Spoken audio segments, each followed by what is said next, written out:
Hi, Tamber here,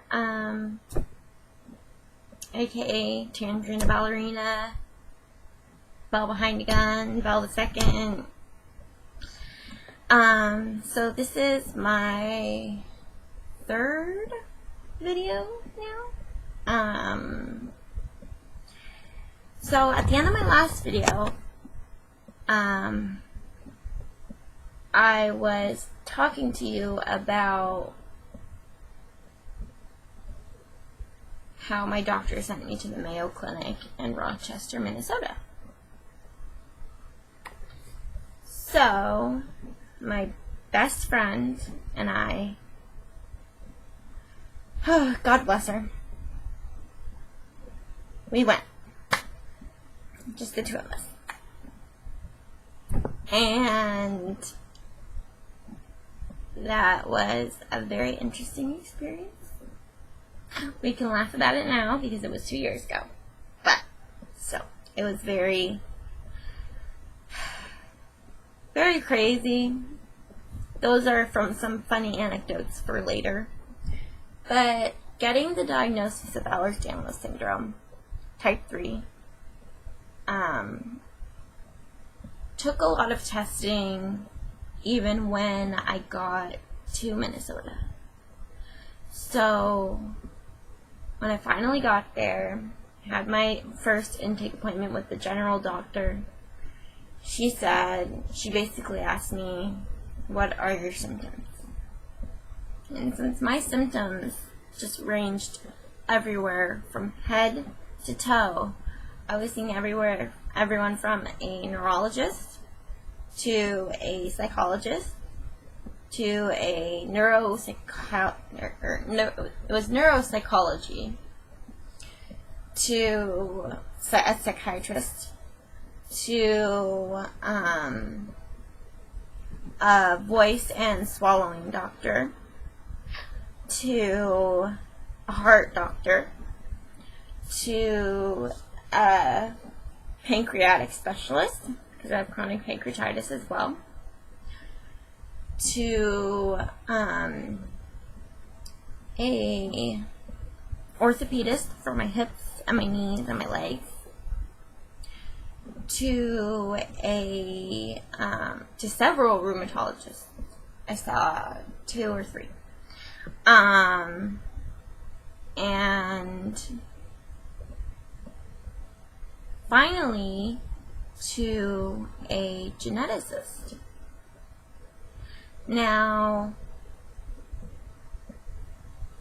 I had the tilt table tests done. That was my second one that I had done there. I had a Holter monitor. I had several EKGs. I had several CT scans. I had bone scans. I had, you name it, basically, I had it. I had blood tests every day. You know, I was having a pancreatitis attack while I was there. It was just like, oh my gosh, I ended up in the emergency room. It was crazy. We were there for 2.5 weeks. That's how many appointments I had. And I remember I was fighting, and there was this rheumatologist, and it was just like, nothing's wrong with you. I can send you to our fibromyalgia thing and our pain clinic program, and, you know, they can try to help you, but even so, we're not that advanced yet, and there's still a lot to learn about all this. This is not my specialty. My specialty is, do you have lupus or not? Which I didn't have lupus. I didn't have Sjogren's. I didn't have MS. I didn't have any autoimmune organ attacking muscles and joints hurting condition. I didn't have that. So I remember coming out of that appointment thinking, this is it. I came out here all of this money was spent, and my family, like, I haven't seen them in 2 weeks, and my best friend, came out here to help me get through this. She's been out here for 2 weeks in the freezing cold during the polar vortex, and like the coldest winter they'd had in like a long time. And of course, we're there from, California, the West Coast, where it's super sunny all the time. It's 90 degrees on Christmas, and we're there in the negative degrees, and we're like rejoicing when it's 0 or 1 degrees outside. And to come out of that last appointment and just know that we were stuck because of the polar vortex, we couldn't get anywhere. We were still stuck there until some flights were going out of the airport. So I'm there and I'm like, look, there has to be something we can do. So I call my original doctor back and I say, what do I do? They're saying there's nothing wrong with me, essentially. And he said, you do not leave there without an answer. You don't. He goes, I don't know anybody here who can help you, but I know someone there will be able to help you. You just have to say the right things to the right people to get it to click in their minds that you need to see certain doctors. And he said, you need to look up movement disorder specialists. You need to look up orthopedists, because what you're talking about has to do with your joints. And I said, okay. And he said, there's this thing called Ehlers-Danlos syndrome. And I want you to find out if any of the people, any of the doctors there, rheumatologists even, deal with joint problems like RA and things like that, rheumatoid arthritis, things like that.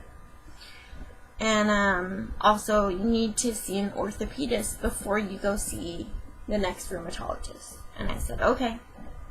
He said, the orthopedist, that will be your key to getting an understanding of what's going on with your body. And I said, okay. So I made an appointment with an orthopedist. I called the main general doctor, and she made me an appointment with an orthopedist, and she made me an appointment with another rheumatologist, because I said, I'm not giving up. I'm not going home yet. I believe that there's something wrong. And, I'm paying for these appointments, so I'm not going to go until I get an answer. And she hooked me up with a orthopedist who did hip and knee x-rays and MRIs. Found out that my joints were very shallow, like in my hip. Your hip socket's supposed to be like this, like it has a little room to move, right? But not much. I mean, go like this, right? Okay. Well, mine is like this. So my hips are like clanking all over the place and moving all the time, and it's very painful to walk. And the muscles around them get tight and try to hold it together, but it still can't, because that's just how my body's made. This is a shallow joint, like a shallow socket. And this, it just gets to move around. My knees are the same way. So, this is 9 minutes right. So basically, this guy says, I think I know what you have. I can't diagnose you. We'll send you to another rheumatologist who works with movement disorders. Go to him. And then he'll go from there.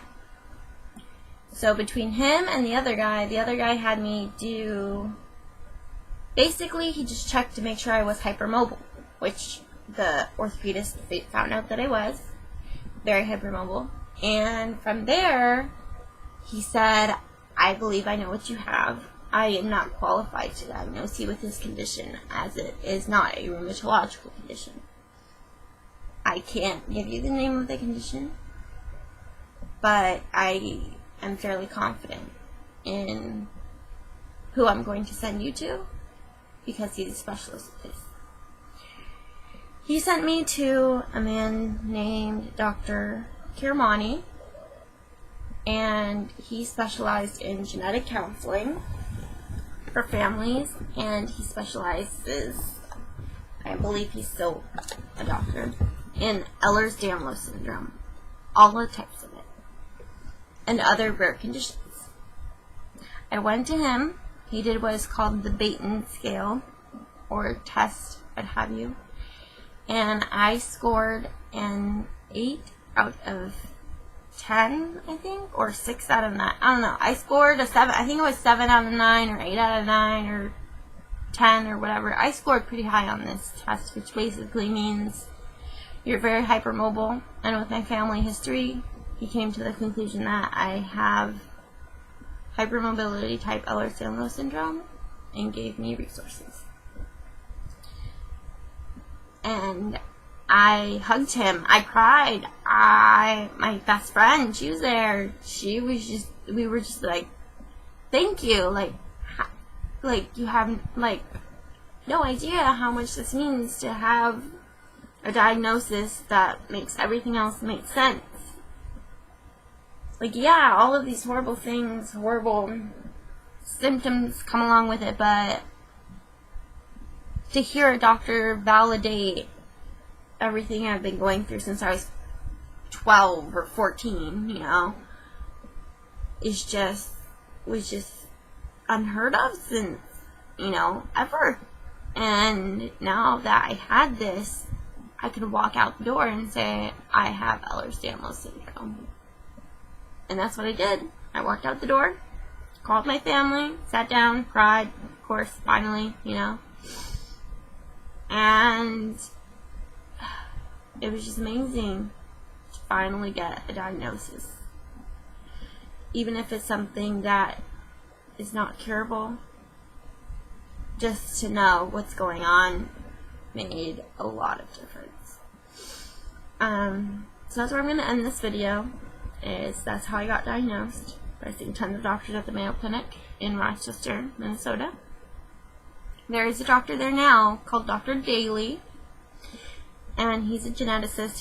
He was working with Dr. Kirmani before Dr. Kirmani left, and he's the one who's seeing his patients. So, if you want any information about that, you can message me, and I'll let you know. Okay, I'll talk to you soon, and thank you. Bye.